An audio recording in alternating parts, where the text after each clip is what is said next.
तो हेलो दोस्तों, हमारे चैनल में आपका स्वागत है। आज हम लोग पढ़ेंगे रेस्पिरेशन इन ऑर्गेनिज्म, जो है क्लास 7th का चैप्टर है।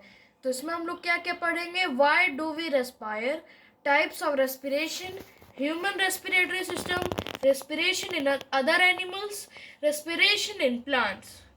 पहला टॉपिक चालू करते हैं। Why do we respire? All living organism are made of cells, the smallest functional unit of cell. तो हाँ, जितने भी लिविंग ऑर्गेनिज्म होते हैं वो सेल से बने होते हैं। सेल क्या है? सेल एक स्मॉलेस्ट फंक्शन की यूनिट है लाइफ का, तो उसी को हम लोग सेल कहते हैं। We respire to get energy from food, glucose from all our bodies activities like growing, moving and repairing cell. A process called cellular respiration that break down food to release energy, carbon dioxide and water essential for life। तो उसमें बोला गया है हम लोग respire करते हैं, breathe करते हैं, ऑक्सीजन का इस्तेमाल इसलिए करते हैं ताकि हम लोग को एनर्जी मिले, और फूड से भी एनर्जी मिलती है ताकि हम लोग अपनी जो डेली एक्टिविटीज़ हैं उसे कर सकें, जैसे कि growing, moving and repairing cells, जिसमें सेल्स तो रिपेयर होते हैं। अब process called cellular respiration that break down, एक ऐसा प्रोसेस है जैसे कहते हैं सेलुलर रेस्पिरेशन, उसमें ब्रेक डाउन होता है फूड का ताकि एनर्जी बन सके, और कार्बन डाइऑक्साइड और वाटर और एसेंशियल्स फॉर लाइफ भी उसमें बनते हैं। दूसरा टॉपिक देखते हैं आप यहाँ पर। Types of respiration. Cellular respiration, the process where glucose is broken down inside cells to release energy. ऐसा प्रोसेस जिसमें ग्लूकोज का ब्रेक डाउन होता है सेल्स के अंदर ताकि एनर्जी रिलीज हो सके, उसे कहते हैं cellular respiration. Aerobic respiration. Aerobic respiration occurs when oxygen is present, completely break down glucose into carbon dioxide, water and a large amount of energy। तो aerobic respiration एक ऐसा टाइप है रेस्पिरेशन का जिसमें जो होता है जब ऑक्सीजन अपने एयर में प्रेजेंट होता है, और इसमें क्या होता है, इसमें पूरी ब्रेक डाउन होता है ग्लूकोज का, जिससे कि बनता है कार्बन डाइऑक्साइड, वाटर और लार्ज अमाउंट ऑफ एनर्जी, बहुत ज़्यादा एनर्जी होती है उसमें।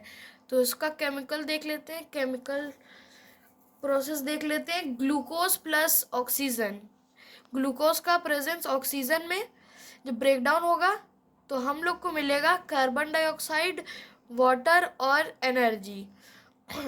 Anaerobic respiration.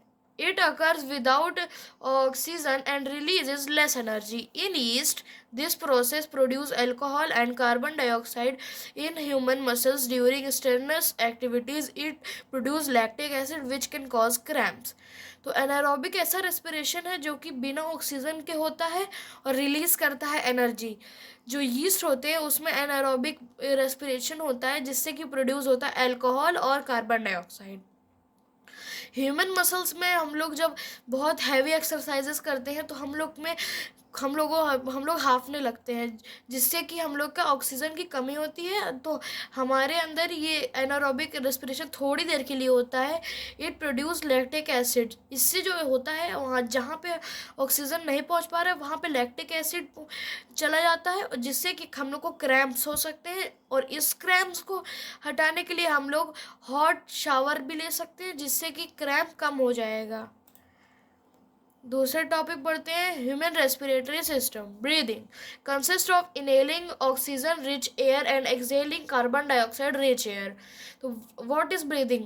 ब्रीदिंग एक ऐसी इनहेलिंग होती है जिसमें होता है, ब्रीदिंग क्या होता है? ब्रीदिंग एक ऐसी प्रोसेस होता है जिसमें हम लोग इनहेल करते हैं ऑक्सीजन रिच एयर और एक्सहेल करते हैं कार्बन डाइऑक्साइड रिच एयर को। Air travels through nostril, nasal cavity, trachea, bronchi and into the lungs. तो एयर जो कि ट्रैवल करती है अपने थ्रू हमारे nostrils, nasal cavities, trachea, bronchi and into the lungs. तो ये बता रहा है कि एयर कहाँ से कहाँ तक जाती है। जैसे आप देख सकते हैं हम लोग यहाँ से एयर को लेंगे, नेसल पैसेज से जाके फेरिक्स में जाएगा, फिर ट्रैकिया में जाएगा, फिर लंग्स के अंदर जाएगा। ऐसे ही इसमें बताया गया है। Inhalation, the ribs move up and out and the diaphragm moves down, increasing chest volume and drawing in drawing air into the lungs. तो इनहेलेशन क्या होता है, जब आपकी रिब्स ऊपर होती है और नीचे होती है और डायफ्राम मूव करता है ऊपर और नीचे, जिससे हम लोग की चेस्ट इंक्रीज होती है और जो एयर है वो अपने लंग्स में जाती है, उसे हम लोग कहते हैं inhalation. Exhalation, the ribs moves down and in and the diaphragm moves up, decreasing chest volume and pushing air out. Exhalation में क्या होता है, रिब्स हमारे वापस से अपने नॉर्मल पोजीशन पे आ जाते हैं और जो डायफ्राम होता है वो भी ऊपर के अप मूव करता है, ताकि जो जगह है वो चेस्ट की वहाँ वो कम हो सके और जितनी भी एयर है वो अपने निकल सके बाहर। Inhaled air is about 21% oxygen. जो हम लोग एयर इनहेल करते हैं वो 21% ऑक्सीजन से होती है और 0.04% CO2 होती है। While exhaled air is about 16.4% oxygen and 4.4% CO2।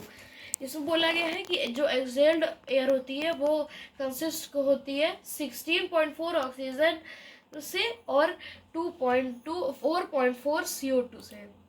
दूसरे टॉपिक बढ़ते हैं, respiration in other organisms. Animals have different organs for gas exchange. Insect uses trachea with opening called spiracles। तो आपने कॉकरोच देखा होगा, कॉकरोच जो वो होता है वो रेस्पिरेशन अपने ट्रैकियल ट्यूब से करता है, जिसमें ओपनिंग होती है जिसे हम लोग कहते हैं स्पाइरिकल्स।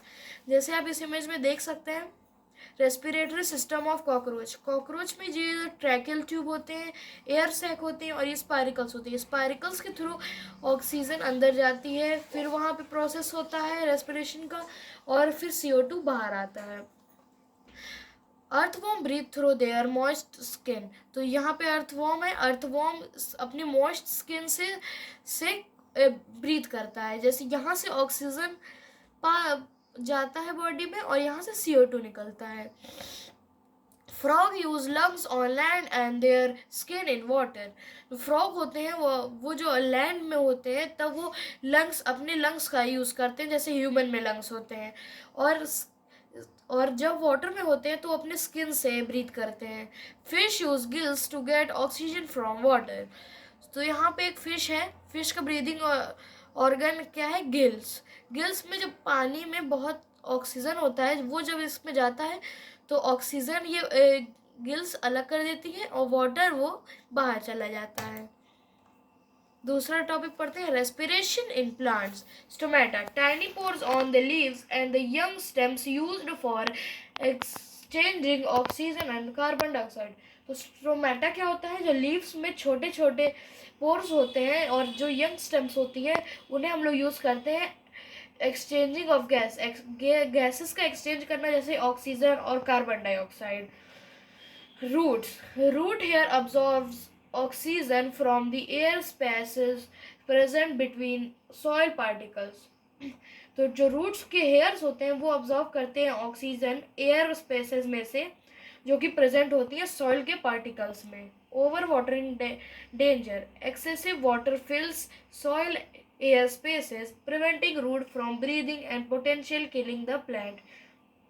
तो इसमें बोला गया है कि जब हम लोग ज़्यादा प्लांट्स में पानी डाल लेते हैं तो हम लोग के सॉइल के एयर स्पेसेस को भर लेते हैं, जिससे कि रूट्स जो है वो ब्रीथ नहीं कर पाती और प्लांट्स में इसमें प्लांट्स किल हो जाते हैं, मर जाते हैं।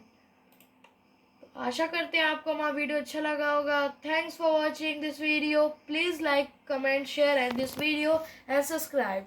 Thank you.